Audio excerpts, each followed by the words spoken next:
नमस्कार। आप सुन रहे हैं द बॉलीवुड रेडियो और मैं हूं आपके साथ आकाश। दोस्तों, आज के इस पॉडकास्ट में किस्सा राजेश खन्ना के मुफलिसी के आखिरी दिनों का है। ये किस्सा नए युग की शुरुआत का है और नया युग राजेश खन्ना के लिए कोई खास खुशी लेकर नहीं आया था। वो एक लाइन है ना कि जिंदगी एक बनवास है, काट कर सबको जाना पड़ेगा, एक गीत है। नए हालात में वो संगत नहीं रह गए थे और मानने लगे थे कि जमाना अब आगे बढ़ गया है। राजेश खन्ना को मामूली होने के एहसास की अब आदत हो गई थी, जो पिछले कुछ सालों ने उन्हें दिया था। लेकिन जिसने कम से कम वक्त में लोकप्रियता का शिखर देखा हो, उसके लिए गुमनाम होने का तस्वुर ही डरावना होता है। अपने करियर के उतार चढ़ाव के दरमियान भी राजेश खन्ना को हमेशा ये भरोसा रहा कि आखिर में सब कुछ ठीक हो जाएगा। 80 के दशक में जब उन्होंने पहली हिट फिल्म दी, जो एक नया राजेश खन्ना दौर लाने वाली थी, तब उन्होंने एक इंटरव्यू में कहा था कि सितंबर आए और मैं फिर वापस आऊंगा। उनका आशावाद ऐसा ही था। उन्हें हमेशा ये यकीन रहा कि उनका जादू किस्मत को भी जीत लेगा। लेकिन फिल्म आ अब लौट चलें की नाकामयाबी ने सब कुछ बदल दिया। फिल्म सही मायने में राजेश खन्ना की वापसी थी, लेकिन उनके नापसंद व्यक्ति अमिताभ बच्चन के विपरीत। राजनीति के बाद राजेश खन्ना की वापसी अभिनय में उनके चाहने वालों को उतना उत्साहित नहीं कर सकी जितना अमिताभ बच्चन की वापसी ने लोगों को किया। मोहब्बतें के साथ साथ टीवी पर अंतर्राष्ट्रीय खेल प्रतियोगिता who wants to be a millionaire के भारतीय रूपांतर कौन बनेगा करोड़पति ने अमिताभ बच्चन को दोबारा से जीवन दिया। राजेश खन्ना का मशहूर प्रतिद्वंदी अपने करियर के सबसे मसरूफियत भरे दौर का आनंद उठा रहा था, जबकि हिंदी सिनेमा का पहला सुपरस्टार यानी राजेश खन्ना लगातार आम लोगों के जहन से फिसल रहे थे। राजेश खन्ना के आसपास वाले लोगों में भी बदलाव आने लगा था। लगभग 15 सालों तक मुख्य भूमिकाएं निभाने के बाद डिंपल कपाड़िया रास्ता बदलकर पूरी तरह से अब एक कैरेक्टर आर्टिस्ट बन चुकी थी। साल 2001 में आई दिल चाहता है या फिर 2002 में आई लीला जैसी फिल्मों के साथ वो एक चरित्र अभिनेत्री के तौर पर खुद को स्थापित कर रही थी। राजेश खन्ना की बड़ी बेटी ट्विंकल ने अक्षय कुमार, जो खुद एक स्टार थे, उनके साथ शादी करके फिल्मों से संन्यास ले लिया। साल 2002 में उनका पहला बेटा हुआ आरव और पहली बार नाना बनने की राजेश खन्ना को काफी खुशी थी।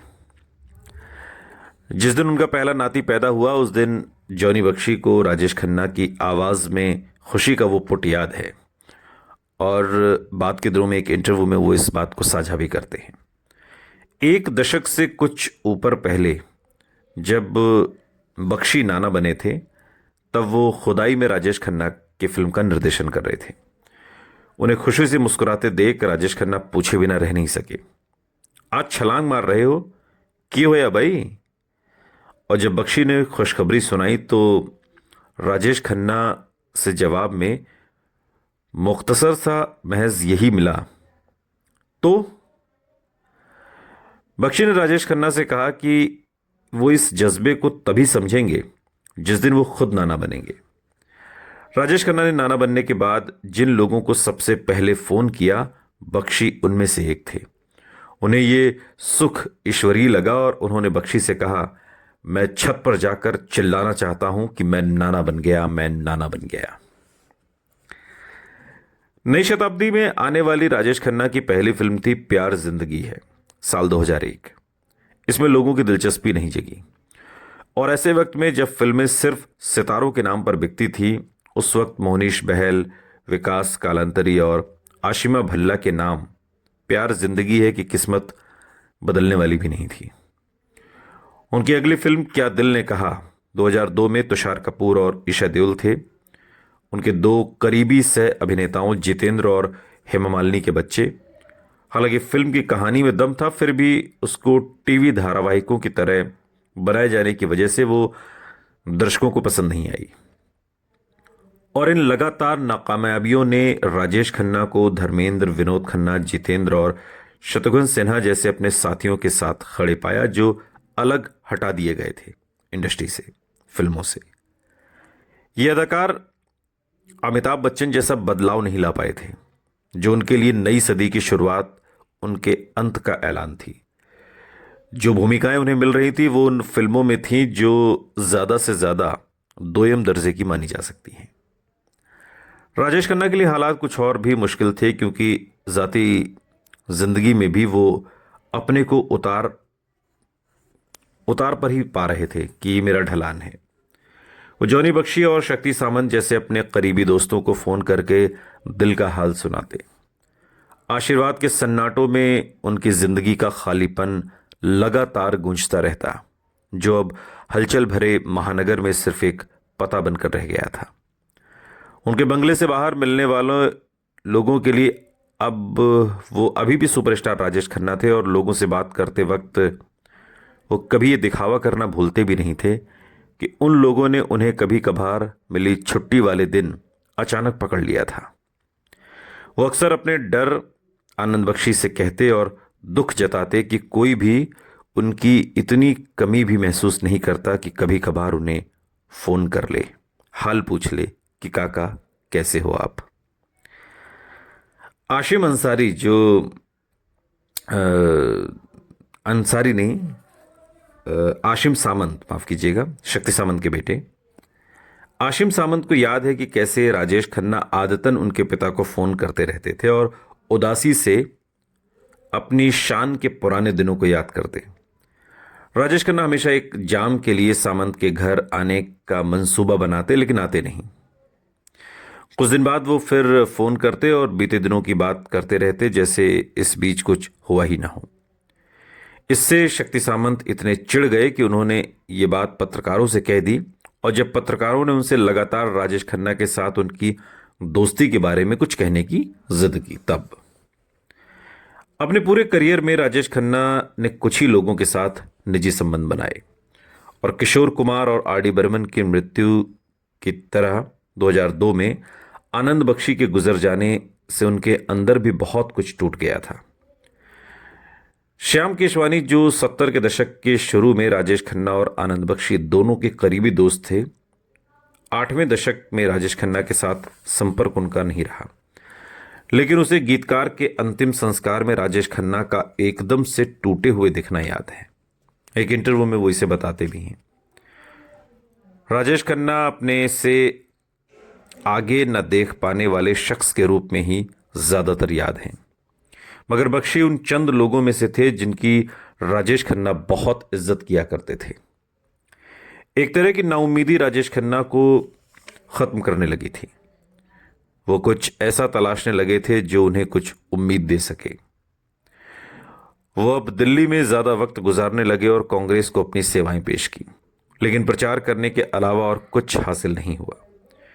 कांग्रेस के पक्के वफादार वो पार्टी के उन पहले सदस्यों में से थे जिन्होंने सरेआम सोनिया गांधी का साथ दिया था, जब उन्हें विदेशी होने की वजह से विरोध झेलना पड़ा।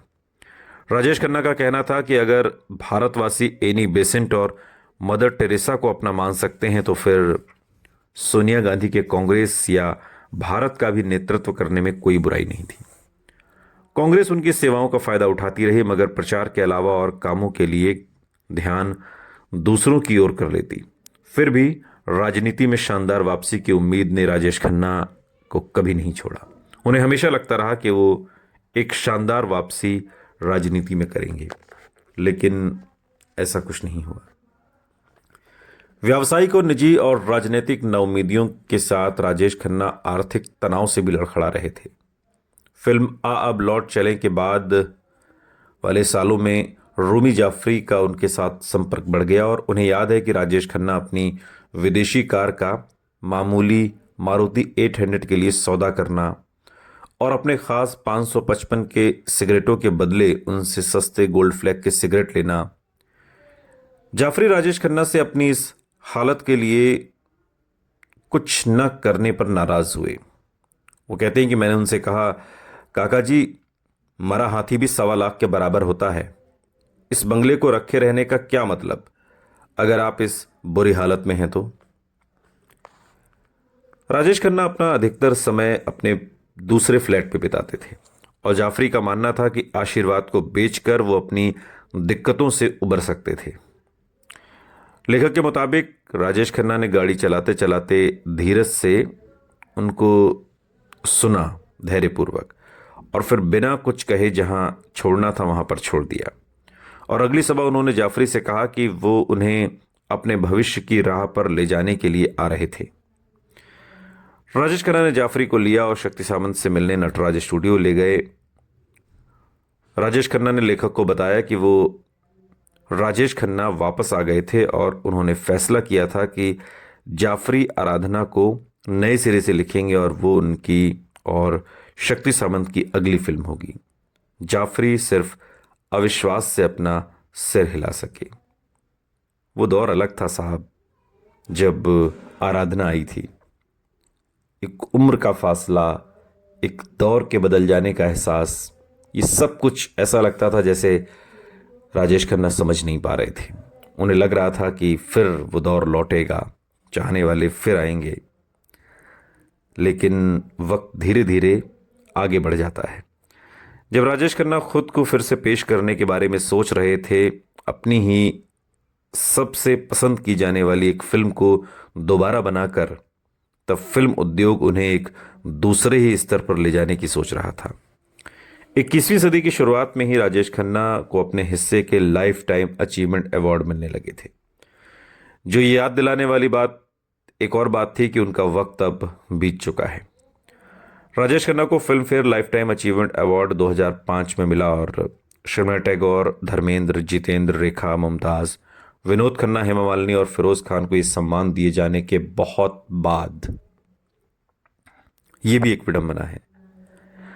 फिल्म फेयर अवार्ड्स की ये श्रेणी 1991 में अजीब ढंग से शुरू हुई थी, जब अमिताभ बच्चन इसके सबसे पहले और सबसे हैरत अंगेज उम्मीदवार बने थे। उसी साल 1991 में राजेश खन्ना को एक विशेष पुरस्कार दिया गया उद्योग में 25 साल पूरे करने के लिए फिल्म इंडस्ट्री में। इसके अलावा अधिकतम फिल्मों में मुख्य भूमिका करने के लिए भी सम्मानित किए जाने की विडंबना भी उन पर खोई नहीं। वो कार्यक्रम में कुछ देर पहुंचे और एक पत्रकार से उन्हें जानकारी मिली कि सामने वाली आरक्षित कुर्सियां खत्म हो गई थीं। उस दौर की पत्रकार मीरा जोशी को याद है कि उनकी बेटी ट्विंकल चाहती थी कि वो तुरंत वहां से वापस चले जाए, लेकिन राजेश खन्ना चुपचाप अपनी पत्नी और बेटी को दूसरी पंक्ति में ले गए और वो तब भी खुश नहीं थे। और 14 साल बाद भी नहीं, जब उन्हें खोज निकालने वाली संस्था ने उन्हें सम्मानित करने से पहले सुलोचना और निरूपा रॉय तक को लाइफ टाइम अचीवमेंट अवार्ड देने लायक समझा। ये फिल्म इंडस्ट्री है और फिल्म इंडस्ट्री ऐसी ही है। वैर उद्योग में राजेश खन्ना के प्रति पल रहा था जो बैर, वो अक्सर ऐसे समारोह में उभर आता था। और ऐसे ही एक मौके पर जब मुख्य अतिथि ने पुरस्कार दिया तो फिल्म उद्योग से एक आदमी भी उनके लिए तालियां बजाने के लिए नहीं उठा। पहली कतार में एक मशहूर अभिनेता बैठा था। राजेश खन्ना की एक अभूतपूर्व सह अभिनेत्री ने उन दिनों उनके साथ वो काम कर रही थी। अगले दिन शूटिंग पर उनसे उस अभिनेता से पूछा कि वो खड़े क्यों नहीं हुए थे। अगर वो खड़े हुए होते तो बाकी लोग भी वही करते। तो अभिनेता ने उसे ऐसी नज़र से देखा जिसने सब कह दिया, सब कुछ। अब नाम जानकर आप क्या करेंगे, जाने दीजिए। सुनते रहिए द बॉलीवुड रेडियो, सुनता है सारा इंडिया।